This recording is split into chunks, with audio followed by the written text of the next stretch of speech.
சாணக்கியாவின் அதிரடி நிகழ்ச்சி உறைவீச்சு. இந்திய பொருளாதாரம் தானாக வளர்ந்ததா, அரசின் முயற்சியா? டாக்டர் ஆர் வைத்தியநாதன் முழங்குகிறார். ஜூலை 20 சனிக்கிழமை இரவு சரியாக 7 மணிக்கு சர்தார் வல்லபாய் பட்டேல் ஆடிட்டோரியம், பீலமேடு, கோயம்புத்தூர்.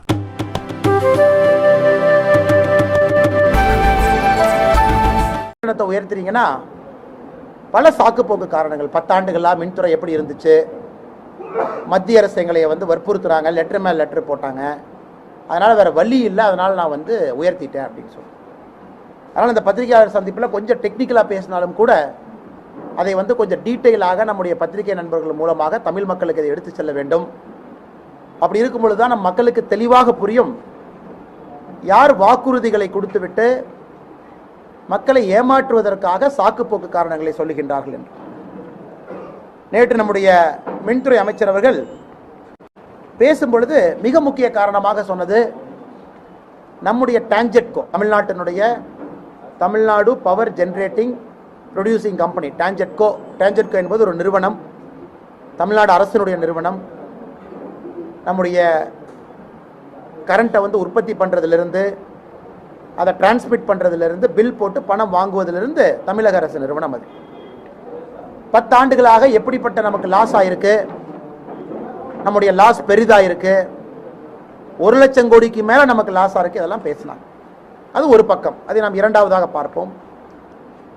அவர் மிக முக்கியமாக சொன்னது மத்திய அரசு எங்களை வற்புறுத்தினாங்க, நிர்பந்தப்படுத்தினாங்க, அதனால் இந்த விலை ஏற்றுறோம் அப்படின்னு. சகோதரர்களே, திமுக அரசனுடைய தேர்தல் வாக்குறுதி 221. அந்த வாக்குறுதியை முழுமையாக உங்களுக்கு படிக்கின்றேன்.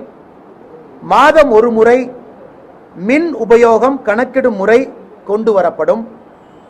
இதனால் 2 மாதங்களுக்கு 1000 யூனிட்டுகளுக்கு குறைவாக பயன்படுத்துவோர் ஆண்டுக்கு 6000 ரூபாய் வரை பயன்பெறுவார். மாசம் பில்லிங் சைக்கிள் 2 மாசத்துக்கு மொத்தமா 1000 யூனிட்டுக்கு கீழே யாரெல்லாம் கம்மியா எடுக்கிறாங்களோ உங்களுக்கு 6000 ரூபாய் சேமிப்பு வரும். இதற்கு முன்னாடி இருந்த அரசு போட்ட பில்லை விட 6000 ரூபாய் உங்களுக்கு வருஷத்துக்கு சேமிப்பு வரும் என்று சொல்லியிருந்தாங்க. அப்படி கணக்கு பார்த்தீங்கன்னா மாசத்துக்கு 500 ரூபாய் குறையணும், 12 மாசத்துக்கு 6000 ரூபாய் குறையணும். ஆனா இன்னைக்கு திமுக அரசு வந்த பிறகு அனைத்து இடத்திலும் கூட பாலிலிருந்து ஆரம்பித்து நம்முடைய சொத்து வரியிலிருந்து ஆரம்பித்து நாம் கற்ற கரண்ட்ல இருந்து ஆரம்பித்து அனைத்து இடத்திலும் கூட அதை உயர்த்தி இருக்கின்றார். எல்லோருக்கும் சொல்லுகின்ற காரணம் சொத்து வரிக்கு மத்திய அரசு சொன்னாங்க செஞ்சோம், எலக்ட்ரிசிட்டி மத்திய அரசு சொன்னாங்க செஞ்சோம். மத்திய அரசு என்ன சொல்லுச்சுன்னு முதல்ல பார்க்கணும். மத்திய அரசை பொறுத்தவரை ஒரு திட்டம் கொண்டு வந்திருக்கின்றார்கள். அந்த திட்டத்தினுடைய பெயர் ரீவாம்ப்டு டிஸ்ட்ரிபியூஷன் செக்டார் ஸ்கீம், RDSS என்கின்ற ஒரு திட்டம். ரீவாம்ப்டு டிஸ்ட்ரிபியூஷன் செக்டார் ஸ்கீம். சகோதர சகோதரிகளுடைய முக்கிய இலக்கு என்னன்னா, ஒரு மாநிலத்தையும் ஊக்கப்படுத்த வேண்டும். உங்களுடைய கரண்ட்டை எஃபிஷியண்டாக நீங்கள் உற்பத்தி பண்ணணும், மக்களுக்கு எஃபிஷியண்டாக கொடுக்கணும், அதன் மூலமாக மக்கள் பயன்பெற வேண்டும் என்பதற்காக இந்த திட்டம். இது நம்முடைய மாநில மின் பகிர்மான நிலையங்களை சீரமைப்பதற்காக கொண்டு வந்திருக்கக்கூடிய திட்டம். இதற்கு மத்திய அரசு செய்யக்கூடிய மொத்த செலவு 3,03,000 கோடி, 3,03,000 கோடி. 3,03,000 கோடி இந்த திட்டத்திற்காக மத்திய அரசு ஒதுக்கி இருக்கிறது. தமிழகத்தில் மட்டும் மின் உற்பத்தி மற்றும் பகிர்மான நிறுவனம், அதாவது நம்முடைய டான்ஜெட்கோக்கு 35,981 கோடி ரூபாய் மத்திய அரசு இதன் மூலமாக வழங்குவதற்கு தயாரா இருக்கு. இதுல செந்தில் பாலாஜி அவங்க என்ன சொல்றாங்கன்னா, மின் கட்டணத்தை உயர்த்தல அப்படின்னா இந்த பணம் நமக்கு கிடைக்காது அப்படி. சகோதர சகோதரர் நாம் புரிந்து கொள்ள வேண்டும், இது மத்திய அரசு ஒரு மாநில அரசுக்கு மானியமாக இந்த 3,03,000 கோடியில தமிழகத்திற்கு 35,981 கோடி ரூபாய் உங்களுடைய மின்துறையை சரி பண்ணுங்க, அதன் மூலமா மக்களுக்கு நல்லது நடக்கட்டும் என்று மானியமாக ஒன் டைமா கொடுக்குறாங்க. இதற்கு எந்த விதமான மின் கட்டணத்தை உயர்த்தினீங்கன்னா மட்டும்தான் இந்த பணத்தை கொடுப்போம் என்று மத்திய அரசு எங்கேயும் சொல்லவில்லை. அது ஒரு பச்சை பொய். அப்ப மத்திய அரசு என்ன சொல்லியிருக்காங்க? மத்திய அரசு சொல்லியிருப்பது, நஷ்டத்தில் இருக்கக்கூடிய மின் வாரியங்கள் மத்திய அரசிடமிருந்து இந்த பணத்தை வாங்க வேண்டும் என்றால் நீங்கள் நஷ்டத்தை குறைப்பதற்கு எடுத்த வழிவகைகளை மத்திய அரசுக்கு தெரிவிக்க வேண்டும். இது இந்த ரீவாம்ப்டு டிஸ்ட்ரிபியூஷன் செக்டார் ஸ்கீம் பேரா 4ல் 2வது பாயிண்ட்ல இருக்கு. அதாவது நஷ்டத்தை குறைப்பதற்கு என்ன முயற்சி எடுத்தீங்கன்னு சொல்லுங்க. இரண்டாவது, மத்திய அரசு சொல்றாங்க ஒரு வருஷமும் ஏப்ரல் மாசத்துக்குள்ளேயே அந்த வருஷத்துக்கு கரண்ட் சார்ஜ் என்ன இருக்கும், விவசாயிகளுக்கு இலவசம் சொல்லுங்க, பெரிய பெரிய நிறுவனங்களுக்கு எந்த யூனிட்டுக்கு எவ்வளவு பணம் வாங்குவீங்க, நடுத்தர மக்களுக்கு 500 யூனிட் கீழே எவ்வளவு, 1000 யூனிட் கீழே எவ்வளவு, இதையெல்லாம் நீங்க இடையில மாத்தாதீங்க. வருஷத்துக்கு ஒரு முறை ஏப்ரல்லையே முடிவு பண்ணி ஏப்ரலுக்குள்ள நீங்க எங்களுக்கு சொல்லிடணும். பிரைஸ் மேட்ரிக்ஸ் சார்ட் அப்படின்னு சொல்லி இந்த ஆர்டிஎஸ்எஸ் ஸ்கீம்ல சொல்லியிருக்காங்க. மூன்றாவது, மின்வாரியங்கள் சீர்திருத்தம் செய்யக்கூடிய பணிகள் என்னவெல்லாம் அப்படின்னு அதுல முதல்ல சொல்லி இருப்பது ஸ்மார்ட் மீட்டர். ஸ்மார்ட் மீட்டரை ஒரு மாநில அரசு தமிழ்நாட்டில் நம்ம ஸ்மார்ட் மீட்டரை போட்டோம் அப்படின்னா நமக்கு கிடைக்கக்கூடிய மானியம் என்பது 19,235 கோடி ரூபாய். ஸ்மார்ட் மீட்டர் போடணும். அதுக்கு மத்திய அரசு என்ன சொல்லியிருக்காங்கன்னா, தமிழக அரசு ஸ்மார்ட் மீட்டருக்கான பணத்தை வாங்க வேண்டும் என்றால் ஒரு பகுதி எடுத்து அந்த பகுதியிலுடைய அனைத்து வீடுக்கும் ஸ்மார்ட் மீட்டரை பொருத்தி ஒரு பில்லிங் சைக்கிள் ஸ்மார்ட் மீட்டர் மூலமாக நீங்கள் பில் எடுத்து மக்கள்கிட்ட அந்த பில்லை கொடுக்கணும். இதை ஒரு பகுதியில் நீங்கள் செஞ்சு காட்டிட்டீங்கன்னா உங்களுக்கு ஸ்மார்ட் மீட்டர் மூலமாக வரக்கூடிய மானியமாக 19,235 கோடி ரூபாய் நாங்கள் கொடுப்போம். இது ஆர்டிஎஸ்எஸ்ல ரீவாம்ப்டு டிஸ்ட்ரிபியூஷன் செக்டார் ஸ்கீம் பேரா 7 முதல் பாயிண்ட்ல சொல்கிறாங்க. இதில் எங்கேயுமே விலையை ஏற்றுங்கன்னு எங்கேயுமே சொல்ல, ஸ்மார்ட் மீட்டரை பொறுத்துங்க அப்படி. அதே போல் தமிழக அரசு நம்முடைய மின் இழப்பு, நாம் ஒரு இடத்துல பவரை ஜென்ரேட் பண்ணுறோம், தூத்துக்குடியில் வாங்குகிறோம், ஒரு இடத்துல பவரை வாங்குகிறோம், அது கரண்ட் கம்பி மூலமாக நமக்கு டிரான்ஸ்ஃபார்மர் மூலமாக வீட்டுக்கு வருது. நமக்கு சராசரியாக அதில் நமக்கு மின் டிரான்ஸ்மிஷன் இழப்பு ஏற்படுகிறது. அந்த இழப்பை கட்டுப்படுத்துவதற்கு, அதாவது 100 யூனிட் அங்கே ப்ரொடியூஸ் பண்ணுறோம்னா வரும் பொழுது கிட்டத்தட்ட 12% 15% மின் இழப்பாக போயிடுது. இதை சரி செஞ்சீங்கன்னா, நல்ல டிரான்ஸ்ஃபார்மர், நல்ல கரெக்டான ஸ்டேஷன், இது எல்லாம் நீங்கள் சரி செஞ்சீங்கன்னா உங்களுக்கு மானியமாக 16,746 கோடி ரூபாய். ஸ்மார்ட் மீட்டருக்கு ஒரு மானியத்தை பார்த்தோம். ஸ்மார்ட் மீட்டருக்கு 19,235 கோடி ரூபாய். நம்முடைய மின் பகிர்மான இழப்பை தடுத்தீங்க அப்படின்னா 16,746 கோடி ரூபாய் நாங்கள் கொடுக்குறோம். அதே போல் நம்முடைய பவர் ஜென்ரேட்டிங் காஸ்ட்டுக்கும் பவர் விற்கிற காஸ்ட்டுக்கும் கேப்பை குறைங்க. இப்போ தமிழ்நாடை பொறுத்த வரைக்கும் ஒரு மிகப்பெரிய பிரச்சனை, தொடர்ந்து பாரதிய ஜனதா கட்சி குற்றம் சாட்டுவது, இந்த முட்டு சந்திற்கு திமுக அரசு நம்மை நிறுத்தியதற்கு மிக முக்கியமான காரணம், தமிழ்நாடு அரசு சொந்தமாக கரண்ட்டை ஜென்ரேட் பண்ணாமல் வெளியே இருந்து விலைக்கு வாங்குகின்றோம். இதுதான் முக்கியமான காரணம் இந்த நிலைமையில் நாம் இருப்பதற்கு. இப்போ ஏப்ரல் 1ஆம் தேதியிலிருந்து ஏப்ரல், மே, ஜூன், ஜூலை 17ஆம் தேதி முந்தா நேற்று வரைக்கும் தமிழ்நாட்டில் மொத்தமாக நாம் உற்பத்தி பண்ணி மக்களுக்கு கொடுத்த பவர் பார்த்தீங்கன்னா 26,681 மில்லியன் யூனிட் பவர் கொடுத்துருக்கோம். சரி, இந்த 26,681 மில்லியன் யூனிட் பவர் எங்கிருந்து வந்துச்சுன்னு பார்த்தீங்கன்னா, தமிழக அரசிற்கு சொந்தமான மின் நிறுவனத்திலிருந்து வந்திருப்பது 8,215 மில்லியன் யூனிட், தனியாரிடமிருந்து கொள்முதல் செய்திருப்பது 2,560 மில்லியன் யூனிட். இதெல்லாம் உங்களுக்கு அறிக்கையை அந்த பத்திரிகையாளர் சந்திப்பு முடிச்ச உடனே வந்துடும். மத்திய அரசு நிறுவனத்திடமிருந்து நாம் வாங்கியிருக்கக்கூடிய யூனிட்டு 15,905 மில்லியன் யூனிட். அப்போ உங்களுக்கு தெளிவாக தெரியுது, 60% நமக்கு வரக்கூடிய கரண்ட்டு தமிழக அரசினுடைய கரண்ட்டு கிடையாது. இதில் நாம் சோலாரையும் விண்டையும் சேர்த்தலை. ஏன் சேர்த்தலினாங்க? அதில் தனியார் இருக்கிறாங்க, அவங்க தனித்தனியாக ப்ரொடியூஸ் பண்ணிக்கிறாங்க, அவங்க கம்பெனி கொடுத்துக்கிறாங்க. சோலார் விண்டு இல்லாமல் உற்பத்தி ஆகக்கூடிய 26,681 மில்லியன் யூனிட்டில் 60% தமிழக அரசிற்கு சாராத மின் நிறுவனத்திடமிருந்து வாங்குகின்றோம். அதிலும் குறிப்பாக இது எல்லாமே நம்ம ஏற்கனவே ஒரு ப்ரெஸ் மீட் வச்சோம். தமிழ்நாட்டில் ஆர்டிஃபிஷியலாக சந்தேகத்துக்கிடமாக இவர்களாகவே ஒரு செயற்கை தட்டுப்பாட்டை ஏற்படுத்தி அதன் மூலமாக ப்ரைவேட் செக்டரில் 20 ரூபா வரைக்கும் ஒரு யூனிட்டை வாங்குறாங்க. இதனால் என்ன ஆயிடுச்சுன்னா, இன்றைக்கி நம்மளுடைய ஒரு யூனிட் கரண்ட்டினுடைய விலை சராசரியாக 8 ரூபாய் 90 காசாக மாறி இருக்கிறது. 8 ரூபாய் 90 காசு என்பது நம்முடைய ஒரு யூனிட் கரண்ட்டினுடைய விலை. தமிழக அரசிற்கு வருமானம் மூலமாக வருவது 1 ரூபா 94 காசு லாஸ். அந்த 8 ரூபா 90 காசில் 1 ரூபா 94 பைசா நமக்கு லாஸ். நீங்கள் கணக்கு பார்த்தீங்கன்னா ₹6.86 தான் நமக்கு வந்து ரியலைஸ் ஆகுது. இந்த கேப்பை குறைங்கன்னு மத்திய அரசு சொல்கிறாங்க. நீங்கள் பவரை உற்பத்தி பண்ணுற ரேட்டுக்கும் பவரை விற்கிற ரேட்டுக்கு குறைங்க அப்படின்னா தமிழக அரசு பிரைவேட் மார்க்கெட்டில் யாரோ சில நிறுவனங்களை பாதுகாப்பதற்காக, சில நிறுவனங்களுக்கு நல்ல பணம் கொடுப்பதற்காக சேர்க்கை தட்டுப்பாட்டை ஏற்படுத்தி வெளி மார்க்கெட்டிலிருந்து, இந்தியன் எனர்ஜி எக்ஸ்சேஞ்சிலிருந்து அதிகமாக பணம் கொடுத்து வாங்குறாங்க. இது இரண்டாவது காரணம்.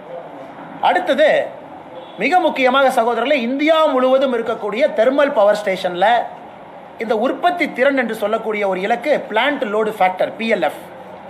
இந்தியா முழுவதும் இருக்கக்கூடிய மிகப்பெரிய தெர்மல் பவர் ஸ்டேஷனில் 80 விழுக்காடாக PLF இருக்கும் பொழுது தமிழகத்தினுடைய அனல் மின் நிலையத்தில் அது 60லிருந்து 65% இருக்கிறது.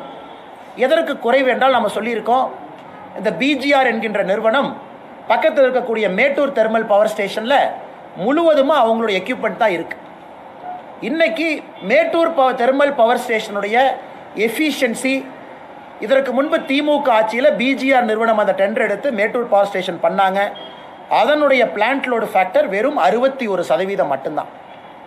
இதே எல்லா இடத்துலையும் 80% இருக்கும் பொழுது உற்பத்தி திறனை போலியான கம்பெனிகள் மூலமாக, செயல்திறன் இல்லாத மிஷின் மூலமாக பிளான்ட் லோடு ஃபேக்டர் கீழே வந்திருக்கு. அப்படி இருக்கும் பொழுது இருக்கக்கூடிய அனல் மின் நிலையமும் கூட எஃபிஷியண்ட்டாக வேலை செய்யாமல் இருக்கிறது. இது அதைவிட மிக முக்கிய காரணமாக இருக்குது. அடுத்தது மத்திய அரசு சொல்லியிருக்காங்க, கூரை வீட்டுக்கு மேலே சூரிய சக்தி மின்சாரம் போடுங்க அப்படின்னு. தமிழக அரசே தனக்கு வைத்து கொண்ட டார்கெட்டு 3500 மெகாவாட் சூரிய சக்தி மின்சாரம் போடுங்க அப்படி. நமக்கு வைத்து கொண்டிருக்கக்கூடிய இலக்கு 3500 மெகாவாட்டு. இன்னைக்கு நாம் அடைந்திருப்பது அந்த நாளையெல்லாம் தாண்டி வெறும் 350 மெகாவாட். அப்போனா நம்முடைய இலக்கில் 10% தான் சோலார் மூலமாக நமக்கு வந்திருக்கு. ஏன் வரலினா, பத்திரிகை நண்பர்களுக்கு நான் சேலஞ்சு பண்ணுறேன். யாராவது ஒரு மனிதன் இன்றைக்கி TNEB ஆஃபீஸில் போய், சார் என் வீட்டில் நான் புதுசாக கட்டியிருக்கேன், மேலே நான் ஒரு சோலார் பவர் பிளான்ட் போடுறேன் சார், எனக்கு கொஞ்சம் சாங்ஷன் கொடுங்க அப்படின்னா 1 கிலோவாட்டுக்கு 5000 ரூபாய் பணம் வாங்காமல் TNEBயில் எதுவுமே நடக்காது. அதனால தான் இவ்வளவு புது புது வீடுகள் கட்டுறோம், பெரிய பெரிய பில்டிங் இருக்குது. ஏன் நம்ம சோலார் போடலின்னா 1 கிலோவாட்டுக்கு 5000 ரூபாய் கப்பம் கட்டணும். சரி, வெளியே வந்து நம்ம சோலார் போடலாம். மோடிஜி சொல்கிறாரு 2050க்குள்ளே இந்தியா முழுவதும் க்ரீன் நாடாக மாறிவிடும்னு எல்லா இடத்துலையும் மோடிஜி சொல்கிறாங்க. சரி, தமிழ்நாட்டில் நம்ம க்ரீனாக மாறணும் அப்படின்னா நம்ம கோல்லிருந்து வரக்கூடிய மின் உற்பத்தியை தவிர்த்து சோலார் மூலமாக எடுக்கணும். இன்றைக்கி பத்திரிகையாளர் நண்பருக்கு நான் சொல்கிறேன், இந்த திமுக அரசில் ஏதாச்சும் ஒரு நிறுவனம், ஒரு தொழில்துறையை சார்ந்தவர் 1 மெகாவாட் சோலார் பவர் பிளான்ட்டு 1 மெகாவாட்டுக்கு 20 லட்சம் ரூபாய் லஞ்சம் கொடுக்காமல், TNEBயில் 20 லட்சம் ரூபாய் லஞ்சம் கொடுக்காம தமிழ்நாட்டில் யாராச்சும் ஒரு தொழிலதிபர் 1 மெகாவாட் சோலார் பவர் பிளான்ட்டுக்கு அப்ரூவல் வாங்கியிருக்காருன்னா தயவு செஞ்சு கூட்டிட்டு வாங்க, அவர் இங்கே உட்கார வச்சு ஒரு மாலை போடும். அதாவது வீட்டுக்கு மேலே கூரை மீது போடக்கூடிய சோலார் பிளான்ட்டுக்கு சாங்ஷன் கிடையாது, தனியார் போடக்கூடியதுக்கு சாங்ஷன் கிடையாது. எல்லோருமே பணமாக பார்க்கும் பொழுது எப்படி உற்பத்தி ஆகக்கூடிய செலவுக்கும் விற்கக்கூடிய செலவுக்கும் எப்படி குறைக்கிறது? இதை மத்திய அரசு சொல்றாங்க. மத்திய அரசு எங்கேயும் கூட மத்திய அரசு மக்களுக்கு அவர்கள் கட்டக்கூடிய மின் கட்டணத்தை உயர்த்தினால் மட்டும்தான் இந்த மானியம் உங்களுக்கு கிடைக்கும்னு சொல்லல. நீங்க தடுமாறி தள்ளாடிட்டு இருக்கீங்க. இதே மாதிரி போச்சுன்னா 2 வருஷத்துல தமிழ்நாட்டில் ஒரு வீட்டில் கூட கரண்ட் இருக்காது. இன்னைக்கு TNEB டான்ஜெட்கோ இந்தியாவிலே கடன் சுமை இருக்கக்கூடிய நம்பர் 1 நிறுவனமாக மாறி இருக்கிறது. அப்படி இருக்கும்போது இதை காப்பாற்ற வேண்டிய வேலை மத்திய அரசினுடைய வேலை. இன்னைக்கு கூட நம்முடைய அமைச்சர் செந்தில் பாலாஜி அவங்க சொல்லலாம், முதலமைச்சர் முடிவு பண்ணிட்டாங்க, எங்களுக்கு மத்திய அரசு மானியம் வேண்டாம், நாங்களாகவே நடத்திக்கிறோம், தயவு செஞ்சு நடத்திக்கங்க, தயவு செஞ்சு டான்ஜெட்கோ நடத்துங்க, தயவு செஞ்சு TNBA நடத்துங்க, மத்திய அரசு மானியம் வேண்டான்னு சொல்லிடுங்க. கூழுக்கும் ஆசை மீசைக்கும் ஆசை. அதாவது மத்திய அரசு கொடுக்குற மானியம் எனக்கு வேண்டும், மத்திய அரசு சொல்லக்கூடிய 35,000 கோடிக்கு மேலே மானியம் எனக்கு வேணும். ஆனால் மத்திய அரசு சொன்ன லஞ்சம் இல்லாமல் ஊழல் இல்லாமல் இந்த வேலையை செய்ய மாட்டேன். அதனால் பாரதிய ஜனதா கட்சி என்ற குற்றச்சாட்டு மட்டும் சொல்வதற்காக நாங்கள் இங்கே அமரவில்லை. குற்றச்சாட்டை தாண்டி இங்கே மாநில அரசுக்கு சில யோசனைகளை கொடுப்பதற்காக நாங்கள் இங்கு அமர்ந்திருக்கின்றோம். சகோதரர்களே, முதல் ஆலோசனை தமிழக பாரதிய ஜனதா கட்சி நம்முடைய மாநில அரசு கொடுப்பது, தனியாரிடமிருந்து வாங்கக்கூடிய பவரை குறைங்க. தனியாரிடமிருந்து 20 ரூபா, 18 ரூபா, 16 ரூபாய்க்கு நீங்கள் பவரை வாங்கி நீங்களாகவே பீக் லோடு ஷார்ட்டேஜை ஏற்படுத்தி அதை ஒரு சாமானிய மிடில் கிளாஸ் மனிதனுடைய தலையின் மீது கட்டுவது பாவம். இது விஞ்ஞான ஊழலாக நீங்கள் செய்யலாம். இது ஒரு நாள் நீங்கள் ஜெயிலுக்கு போகத்தான் போறீங்க. அந்த அதிகாரிகள் யாரெல்லாம் இருக்கீங்களோ அது ஆடிட் நடக்கும். இன்னைக்கு ஆட்சி உங்கள் கையில் இருக்கலாம். ஒரு நாள் எலக்ட்ரிசிட்டி ஆடிட் நடக்கும். எந்த நேரத்தில் தனியார்கிட்ட என்ன பவர் வாங்குனீங்க, யாருகிட்ட கான்ட்ராக்ட் போட்டீங்க, என்ன ஃபார்வர்டு கான்ட்ராக்ட் போட்டீங்கன்னு ஆடிட்டிங் நடக்கத்தான் போகுது. அதுலேருந்து யாரும் தப்பிக்க போகிறது. ஆனால் அது 4 வருஷம் கழிச்சு நடக்கும், புதிய ஆட்சி வரும் பொழுது. இடையில தனியார் கொள்முதலை குறைங்க. நம்முடைய அனல் மின் நிலையத்தினுடைய பிளான்ட் லோடு ஃபேக்டரை 60%இலிருந்து 85% உயர்த்துங்க. அதற்கு நம்முடைய முதலமைச்சர் அவர்கள் உடனடியாக நடவடிக்கை எடுத்து, எதற்காக தூத்துக்குடி, எதற்காக எண்ணூர், எதற்காக மேட்டூர், இந்த அனைத்து அனல் மின் நிலையத்தில் எதற்காக நம்முடைய எஃபிஷியன்சி திறன் குறைவாக இருக்கிறது, இன்ஜினியரை கூப்பிட்டு உட்கார வச்சு, தம்பி நீ கம்மியாக கரண்ட் ப்ரொடியூஸ் பண்ணுற, அதனால் வெளி மார்க்கெட்லேருந்து நாங்கள் வாங்குறோம், இது பத்தாது, இன்னும் 20%, 60%லிருந்து 85%க்கு போகணும். அதை உற்பத்தி பண்ணும் பொழுது நீங்கள் கண்டுபிடிங்க யாரெல்லாம் தப்பு பண்ணியிருக்கான், யாரெல்லாம் ஃபால்ட்டி மிஷினை போட்டிருக்கான், யாரெல்லாம் இன்னெஃபிஷியன்ட் மிஷினை போட்டிருக்கான், நடவடிக்கை எடுங்க, மாற்றி கொடுக்க சொல்லுங்க, பிளாக் லிஸ்ட் பண்ணுங்க. ஸோ இரண்டாவது, மின் உற்பத்தி திறனை குறிப்பாக அனல் மின் நிலையத்தில் அதிகப்படுத்தும். மூன்றாவது, லஞ்ச லாவண்யம் இல்லாமல் சிங்கிள் விண்டோ சிஸ்டத்தில் நாளை காலை முதலமைச்சர் அறிவிப்பு கொடுக்கணும். தமிழ்நாட்டில் வீடு மேலே கூரையில் சோலார் பிளான்ட் நீங்கள் போட்டுக்கிட்டீங்கன்னா மத்திய அரசு சப்சிடி கொடுக்குது, தமிழக அரசும் சப்சிடி கொடுக்கும். 24 மணி நேரத்தில் உங்கள் அப்ளிகேஷனை கிளியர் பண்ணுறோம் அப்படின்னு முதலமைச்சர் சொல்லணும். இது நேர்மையான வெளிப்படையான ஆட்சியாக இருந்தால் ஒரு வீட்டு கூரையின் மீது போடக்கூடிய சோலார் பிளான்ட்டுக்கு 24 மணி நேரத்தில் நாங்கள் கிளியரன்ஸ் கொடுக்குறோம் தமிழக அரசு சொல்லணும். அடுத்தது, பெரிய சோலார் ப்ராஜெக்ட் 1 மெகாவாட்டுக்கு 20 லட்சம் ரூபா வாங்கக்கூடியதை நிறுத்திவிட்டு அதையும் 48 மணி நேரத்தில் நீங்கள் போட்டிங்கன்னா ப்ராசஸ் பண்ணுறோம்.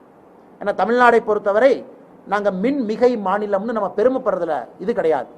மின் மிகை மாநிலமாக இருந்தால் எதற்காக இன்னைக்கு எங்களுடைய பவர் சார்ஜை ஏற்றுறீங்க? இதே முதலமைச்சர், இதே அமைச்சர் சொன்னாங்க 1 மாதத்துக்கு முன்னாடி, இது மின்மிகை மாநிலம். அப்படி இருக்கும் பொழுது யாரை ஏமாற்றுவதற்காக இன்னைக்கு கரண்ட் சார்ஜ் ஏற்றுறீங்க? 24 மணி நேரத்துக்குள்ள வீட்டு கூரையின் மீது இருக்கக்கூடிய சோலார் பிளான்ட்டுக்கு அப்ரூவல், 48 மணி நேரத்தில் ஓப்பன் ப்ராசஸ், யாரையும் போய் கிளர்க்கை பார்க்கக்கூடாது, பியூனை பார்க்கக்கூடாது, எங்கேயும் போகக்கூடாது. ஆன்லைன் டிஎன்இபியில் அப்ரூவலை போடணும், 48 மணி நேரத்தில் இமெயில் அனுப்பணும். நீங்கள் போய் ஆர்டர் போட்டுக்குன்னு சொல்றதுக்கு திராணி இருக்கா, தெம்பு இருக்கா இந்த அரசுக்கு? மத்திய அரசை குறை சொல்வதை விட்டுவிட்டு தெம்பும் திராணியும் இருந்தால் ஊழல் இல்லாத நாங்கள் ஆட்சி கொடுக்குறோம்னா இதை செஞ்சு காட்டுங்க.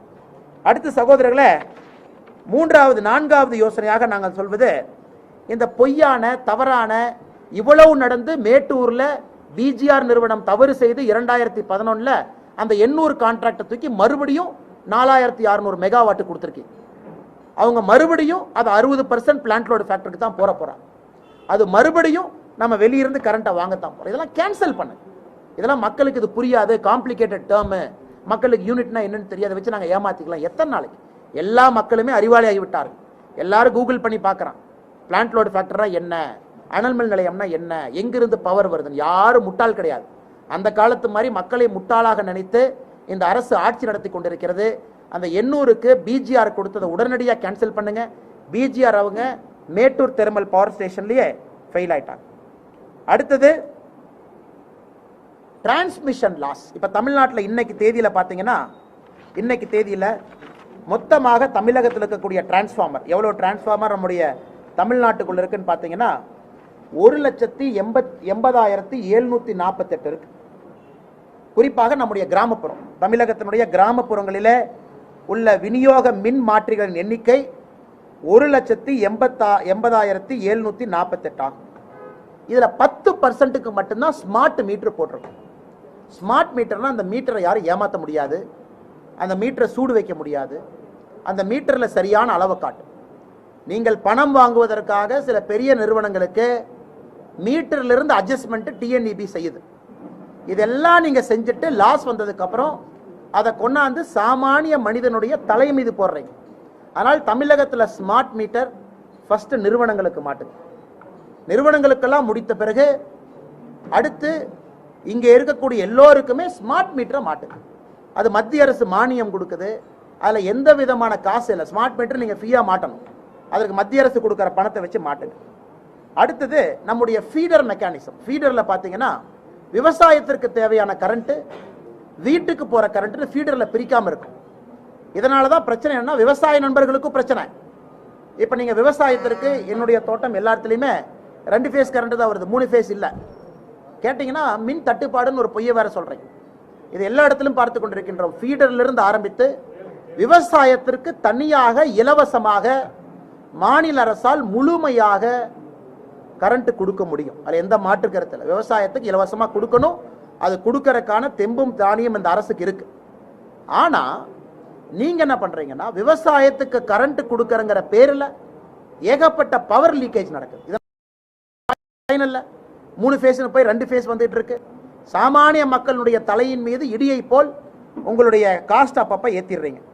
அதனால் தமிழ்நாட்டில் மின் பகிர்மான ஃபீடர் பணி வெறும் 2 விழுக்காடு மட்டும்தான் நடந்திருக்கு.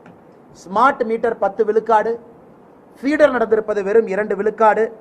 அதை நீங்க தயவு செஞ்சு உடனடியாக நீங்கள் அதை சரிப்படுத்த வேண்டும் என்று அன்போடு நம்முடைய தமிழக அரசு கேட்டுக்கொள்கின்றோம். அதனால் நம்முடைய மின்துறை அமைச்சர் மறுபடியும் நம்முடைய மீடியா நண்பர்கள் மூலமாக தமிழக மக்களை ஏமாற்றுவதை விட்டுவிட்டு நாளை காலையில் முதலமைச்சர்கிட்ட போய் வீட்டு கூரையின் மீது சோலார் திட்டம் 24 மணி நேரத்தில் அப்ரூவல், 48 மணி நேரத்தில் வெளியே போடக்கூடிய சோலாருக்கு அப்ரூவல்.